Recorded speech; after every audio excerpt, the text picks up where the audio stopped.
Horror movies. It used to be Bigfoot or Ghostbusters that made up this group of movies. Now, our culture is fascinated with movies about demons. In fact, the majority of horror movies made aren't centered on monsters or ghosts, but rather the plot is focused on demons. We live in a world where catching a horror flick and pizza with friends on a Friday night is a totally normal thing. So what's the deal with demons? Is it something we should know about too? Let's see what our pastors have to say. So many things we could talk about when it comes to spiritual warfare. What are some things we're going to dial into and really focus on? We're going to talk about demonization. Some would say possession. You know, can a Christian be demon possessed? Well, we're going to answer that. And we're going to talk about what that means and try to redefine it in terms of biblical terms. Another one is Satan. How much power does he have? Where did he come from and how does he operate? We're going to really talk about his strategies. Another big one that we're going to talk about is, can he hurt us? Can he do things to us physically?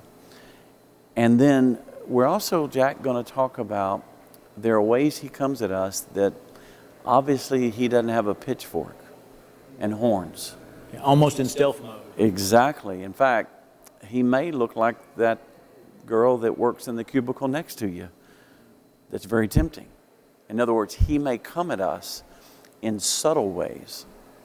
That's a part of the war that we don't often think about. A lifestyle that you would like to be living. Exactly. Little areas of your life where you've given in. We're going to talk about strongholds, doorways where the enemy has found footing, and places in our life where we're kept in bondage because of that.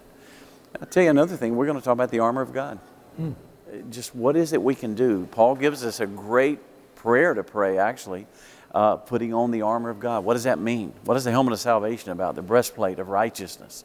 And we'll look at them. And I'm going to have some pieces of armor that are actually from that era and maybe what Paul had in mind. And then I tell you a fun thing that we're going to do that night is we're going to have opportunity to ask questions. I like to really go after what is it you want to know.